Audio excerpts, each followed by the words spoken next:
आज मैंने सोचा क्यों ना यूट्यूब के लिए थोड़ी लंबी वीडियो बनाई जाए। मैंने डीप के लिए नहीं, काफी दिनों से सोच रही थी लेकिन दिल नहीं कर रहा था। आज मैंने ना मूवी के कुछ क्लिप देखे थे, मुझे बड़ी मजे की लगी थी। फिर मैंने सोचा उसे देखती हूँ, 2 घंटे वेस्ट करने से बेहतर है के साथ किचन की डीप क्लीनिंग कर ली जाए। किचन में जितने स्पाइसेस जार थे, कंटेनर थे, सबको मैंने वॉश करके रख दिया और मैंने बोला ये थोड़ी देर तक खुश्क हो जाते हैं। इतनी देर में मुझे बाजार जाना था, बाजार से कुछ चीजें लेके आनी थी। मैंने बाजार की तैयारी पकड़ी और घर से निकल गई। आज मैंने घर से निकलते हुए सोचा था कि रास्ते में मैंने जो जो एक्टिविटी करनी है ना वो मैं जरूर रिकॉर्ड करूंगी, लेकिन लोगों की नजरें ऐसी होती हैं कि बंदा सो गया यहाँ पे कुछ करे है। जब मैं निकली ना काफ़ी तेज़ धूप थी और अब तो गर्मी भी हो गई है और मुझे था कि रिक्शा मिल जाएगा, लेकिन रिक्शा भी शाबाशी है, बहुत दूर से जगह मिला था, हैर मिल गया था। फिर मुझे हॉस्पिटल जाना था, एक डॉक्टर की पर्ची बनवानी थी। मुझे था कि डायरेक्ट वहाँ पे जाती हूँ, ये काम खत्म करके तो दैन अपना सारा काम करके फिर घर आऊँगी, फिर घर उस मरीज़ को साथ ले जाऊँगी। वहाँ जाके पता चला जी डॉक्टर आए नहीं हुए घंटा जलील होने के बाद, और कल उन्होंने बैठना है, तो फिर अब ये काम फिर कल से चलेगा। हॉस्पिटल से निकली और फिर पैदल ही मैं आगे रास्ते से छोटी मोटी चीज़ें नहीं जो लेनी थी। फिर जब मेरे पास सामान ज़्यादा हो गया था ना, फिर मैंने रिक्शा कर ली और रिक्शे पे बैठी और सारी चीज़ें लेके घर आ गई। गर्मी की वजह से सही बैंड बाज गई थी घर आने तक ना। फिर ये सारी चीज़ें मैं घर ले आई थी। इतनी देर में गैस भी आ चुकी थी, 6 बजे गैस आती है।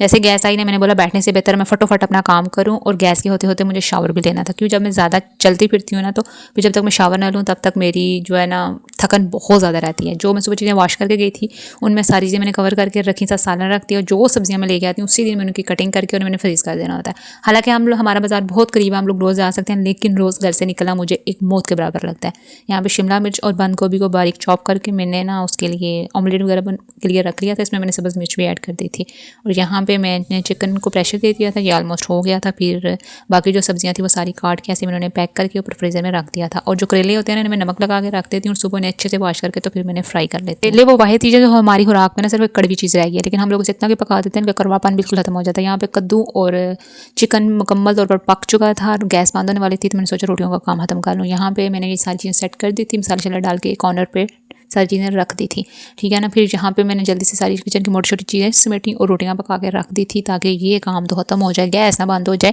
हालांकि मैंने शावर भी लेना था, लेकिन अल्लाह ताला से दुआई की जा रही थी, अल्लाह पाक गैस बंद ना हो। फिर अल्लाह ताला ने मेरी दुआ सुन ली।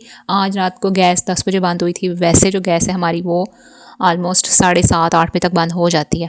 फिर मैंने खाना खाया, बर्तन साफ़ किए और साथ में आटा वगैरह गूंदा, बाकी जो चीज़ें थी वो समेटी। इसके बाद भी आराम से जो है ना शावर लेने के लिए टाइम बच ही गया था। इतनी अच्छी कंटेंट क्रिएटर तो नहीं हो, लेकिन अपनी तरफ से पूरी मेहनत करती हूँ, तो इसके लिए लाइक शेयर सब्सक्राइब कर दो।